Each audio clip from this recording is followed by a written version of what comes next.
So hello सब guys, मेरा नाम है राजेश। स्वागत है आपका आरपी मैथमेटिक्स में।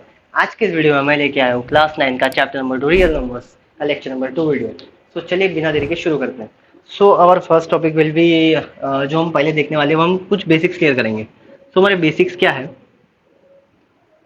हमको ये पता होना चाहिए कि अगर कोई भी नंबर है हमारे पास, कोई भी नंबर सपोज x है, कोई भी नंबर है हमारे पास x, अगर उसका फैक्टर अगर 2 है, अगर उसका फैक्टर अगर 2 है, तो वो जो गिवन नंबर होगा, जो मेरा x नंबर होगा, वो हमारा हो जाएगा इवन नंबर। ये हमको पता होना चाहिए। अगर कोई भी नंबर, मैं फिर से बता रहा हूँ, अगर कोई भी नंबर जिसका फैक्टर अगर 2 है, मतलब 2 से मल्टीप्लाई होकर कुछ भी नंबर है, तो वो नंबर हमारा होगा इवन नंबर। तो ये क्लियर हो गया। अभी हमने क्या बोला था, रैशनल नंबर क्या होता है, हमने लास्ट वीडियो में सीखा था रैशनल नंबर। मैं फिर से एक बार रिपीट कर रहा हूँ। रैशनल नंबर मतलब ऐसे नंबर जो पी अपॉन क्यू के फॉर्म में होते हैं। अब पी अपॉन क्यू के फॉर्म में मतलब रेशियो में होते हैं, पी अपॉन क्यू। वेयर, एक और चीज बताया था मैंने, where q never be zero, q never be zero. Rational number मतलब पी अपॉन क्यू के फॉर्म में, और where q never be zero मतलब क्यू कभी भी जीरो नहीं होगा। क्यों नहीं होगा? क्योंकि अगर क्यू अगर जीरो हो गया तो ये जो पूरा जो रेशियो है वो नॉट डिफाइंड हो जाएगा, क्योंकि हम जीरो से किसी भी नंबर को डिवाइड नहीं कर सकते। सो रैशनल नंबर समझ गया। अब नेक्स्ट क्या है हमारा, इरेशनल नंबर। अब इरेशनल नंबर मतलब क्या होता है, जो पी अपॉन क्यू के फॉर्म में नहीं रहते हैं। पी अपॉन क्यू के फॉर्म में नहीं है मतलब ऐसे नंबर जो एक ही टाइम पे नॉन टर्मिनेटिंग है। क्या है? Non terminating. अब नॉन टर्मिनेटिंग का मतलब क्या होता है, कोई भी चीज चल रहा है चल रहा है चल रहा है, चल ही रहा है, कभी खत्म ही नहीं हो रहा है, वो चलते ही जा रहा है। मतलब पॉइंट के बाद जो डेसिमल्स है वो चलते जा रहा है चलते जा रहा है चलते जा रहा है, कभी नहीं रुकेगा। और नॉन टर्मिनेटिंग तो है, लेकिन साथ में क्या है, वो अपना नॉन रिकरिंग है। नॉन रिकरिंग, अब ये नॉन रिकरिंग का मतलब क्या है, रिकरिंग जो वर्ड है उसका मतलब था रिपीट होना। अब नॉन रिकरिंग मतलब रिपीट नहीं होना। तो ऐसे नंबर जो कभी भी रिपीट नहीं हो रहा है, मतलब जैसे हमने लास्ट वीडियो में डेसिमल कन्वर्जन सीखा था कि हम रैशनल नंबर को डेसिमल में कैसे कन्वर्ट करते हैं। तो उसमें हमने एक चीज नोटिस की थी कि जो भी डेसिमल के बाद जो पैटर्न आ रहा है वो या तो चल रहा है, चलने के साथ साथ रिपीट हो रहा है, या तो एक जगह पे रुक गया है। रुक गया है मतलब टर्मिनेटिंग, नहीं रुका मतलब नॉन टर्मिनेटिंग। अब उसी के साथ में अगर वो नहीं रुका मतलब वो नॉन टर्मिनेटिंग है, और नॉन टर्मिनेटिंग के साथ अगर वो रिपीट भी नहीं हो रहा है, मैंने एक चीज नोटिस की थी, अगर वो नॉन टर्मिनेटिंग है तो वो रिपीट होगा मतलब रिकरिंग होगा, और अगर रिकरिंग हो रहा है तो वो रैशनल है। लेकिन अब मैंने क्या बोला, ना तो वो रुक रहा है ना ही वो रिपीट हो रहा है, मतलब एक ही टाइम पे नॉन टर्मिनेटिंग भी है और नॉन रिकरिंग भी है। मतलब मैं चल रहा हूँ रुक ही नहीं रहा हूँ, और मैं कोई भी पैटर्न शो नहीं कर रहा हूँ कि मैं 2 के बाद 5 आया तो फिर से 2 5 होगा, नहीं। 2 के बाद 5 आया तो नेक्स्ट 2 आया तो उसके बाद 4 आएगा, ऐसा कुछ हो सकता है। सो ऐसे नंबर हमारे पास हो जाएंगे नॉन टर्मिनेटिंग नॉन रिकरिंग। उसी नंबर को हम बोलते हैं इरेशनल नंबर। और एक और बात, हमको नंबर लाइन के बारे में पता है, और नंबर लाइन मतलब ये हमारा नंबर लाइन होगा, बीच में 0, इधर 1, इधर 2, इधर -1, इधर -2। एक चीज क्या है इरेशनल नंबर का, हम रैशनल नंबर को तो नंबर लाइन में शो कर सकते हैं, डायरेक्टली शो कर सकते हैं, लेकिन इरेशनल नंबर को कभी भी हम डायरेक्टली शो नहीं कर सकते। हम इरेशनल नंबर का शैडो नंबर लाइन में शो कर सकते हैं। जैसे हमने क्लास 8 में सीखा था how to show irrational number on a number line. हम यहाँ पे इसको हाइट लेते थे, ऐसा हाइपोटेन्यूस बना देते, उसका शैडो यहाँ पे गिराते थे। सो ये कुछ बेसिक हो गया। इरेशनल नंबर मतलब non terminating non recurring, rational मतलब जो पी अपॉन क्यू के फॉर्म में रहता है, और Q never be zero, and even number जो जिसका फैक्टर 2 हो। ये क्लियर होगा। अब ये सब जो बताया इसके पीछे एक रीजन है। इसके बाद हम देखने वाले हैं how to prove root two as an irrational number. मतलब जो रूट 2 नंबर है, रूट 2 की वैल्यू आती है, रूट टू की वैल्यू आती है 1.41 एंड समथिंग, ऐसा चलते जाता है, जो कभी भी ना ही रिपीट होता है ना ही रुकता है। तो root 2 is an irrational number. तो रूट 2 को हमको इरेशनल नंबर प्रूफ करना है, तो इसके लिए हमको ये सब चीजें काम आने वाली है। हाँ, अभी हमको प्रूफ क्या करना है कि रूट 2 एक हमारा इरेशनल नंबर। अब इरेशनल नंबर मतलब क्या हो गया कि वो ना ही नॉन टर्मिनेटिंग है ना ही नॉन रिकरिंग है। अब इसके पहले सबसे पहले हमें एक अज्यूमशन लेना पड़ेगा। क्या अज्यूमशन लेना पड़ेगा? मुझे अगर इसको इरेशनल प्रूफ करना है तो मुझे पहले क्या करना पड़ेगा, उसको रैशनल लिखना पड़ेगा। अब मैंने रैशनल लिख दिया, अगर मैंने उसको रैशनल प्रूफ करने में गलती कर दी, मतलब उसको हम अगर रैशनल प्रूफ नहीं कर पाए तो इसका मतलब वो इरेशनल बन गया। मैं फिर से एक बार बोल रहा हूँ, मुझे पहले रूट 2 को as a rational number consider करना है। उसके बाद अगर मुझे रैशनल नंबर की 2-3 प्रॉपर्टीज चेक करनी है, अगर वो रैशनल नंबर की 2-3 प्रॉपर्टीज पास कर रहा है तो वो रैशनल होगा, अगर पास नहीं कर पा रहा है तो वो इरेशनल होगा। तो मुझे चेक करना है क्या रूट 2 रैशनल नंबर की प्रॉपर्टीज पास कर पा रहा है, तो वो चेक कर लेंगे पहले। सो हमको कंसीडर करना पड़ेगा, suppose under root 2 is rational. Under root 2 क्या हो गया, एक रैशनल नंबर हो गया। तो रैशनल हो गया, इसका मतलब मैंने क्या बोला था, rational number is always in P upon q के फॉर्म में होगा। ठीक है, अब पी अपॉन क्यू के फॉर्म में है तो मैंने क्यू को उधर भेज दिया, या फिर taking square on both side कर लिया। सबसे पहले क्या क्या स्टेप है मेरा, टेकिंग स्क्वायर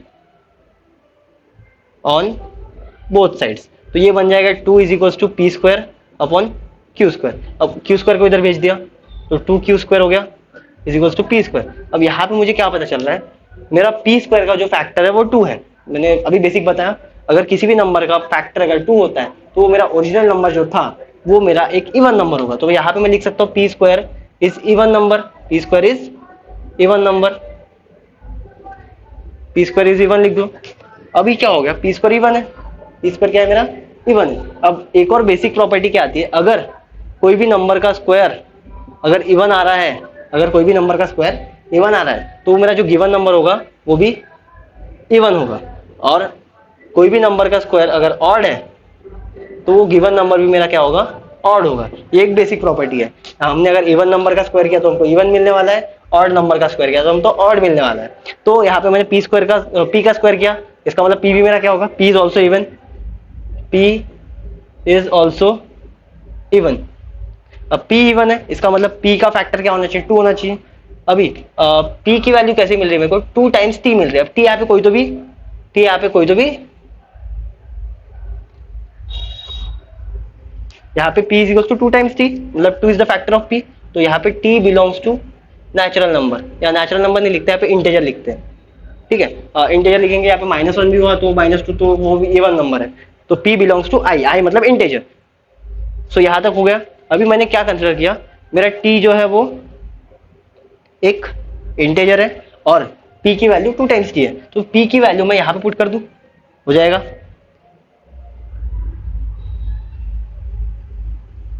यहाँ पे मैंने लिख लिया 2q square is equal to 2t का स्क्वायर। मैंने ये वाले इक्वेशन में पुट कर दिया, पुट इन इक्वेशन 1, वो जो भी है लिख लेना। अभी इसको हम जब सॉल्व करेंगे तो 2q square is equal to 4t का स्क्वायर, इतना हो गया। अभी मैं इसको थोड़ा इरेज कर देता हूं। क्या देख सकता हूं, इसी स्टेप को मैं ऊपर लिखता हूं, नहीं दिख रहा होगा तो 2q square is equal to 4t square. अब मैंने क्या किया, नेक्स्ट स्टेप 2 को इधर शिफ्ट कर दिया तो ये क्या बन जाएगा, 2 और 4 कट जाएगा तो यहाँ बचेगा 2t square is equal to q square. यहाँ पे मुझे एक नया फ्रैक्शन मिल गया कि q स्क्वायर का जो फैक्टर है वो 2 है। अब मैंने क्या बोला था, किसी भी नंबर का फैक्टर अगर 2 है तो वो नंबर मेरा हो जाएगा इवन नंबर, वो नंबर मेरा हो जाएगा इवन नंबर। थोड़ा बैकग्राउंड नॉइस के लिए एडजस्ट कर लीजिए, ऐसा बाजू में डीजे चल रहा है।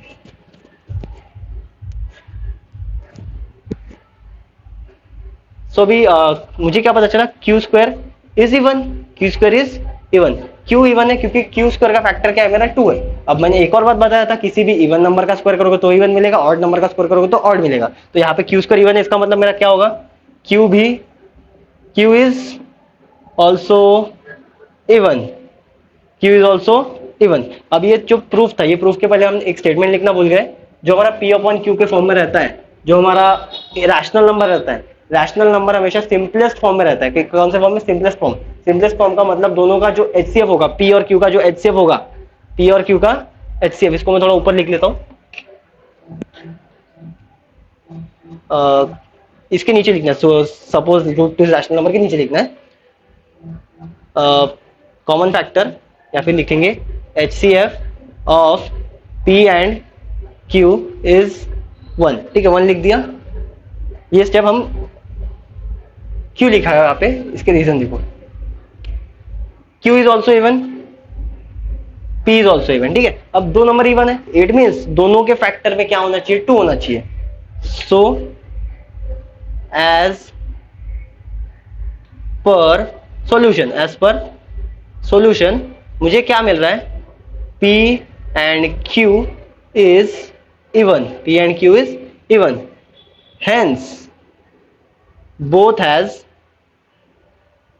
2 as common, या इसको शॉर्ट में लिखते हैं common factor, both has 2 as common factor।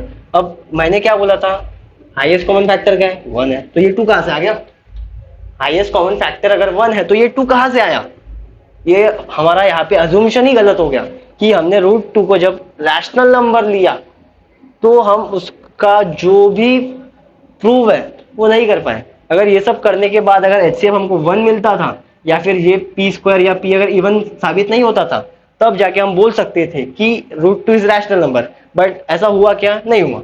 मुझे क्या मिला? पी भी इवन मिला, क्यू भी इवन मिला। इसमें इट मीन दोनों के बीच में टू टू कॉमन फैक्टर है। अब टू कॉमन फैक्टर है लेकिन मैंने स्टार्टिंग में ही बोला था कि जो HCF of P and Q है इज 1 है। तो यहाँ पे हमारा अजम्पशन हो गया गलत। सो हम अभी बोल सकते हैं our assumption was incorrect, therefore root 2 is irrational, root 2 is irrational। अब ये हमारा फेवरेट लाइन, hence proved। सो आपको अगर ये वीडियो अच्छा लगे तो वीडियो को लाइक कीजिए, चैनल पे नया हो तो सब्सक्राइब कीजिए और वीडियो को ज़्यादा से ज़्यादा शेयर कीजिए। मिलते हैं लेक्चर नंबर 3 वीडियो।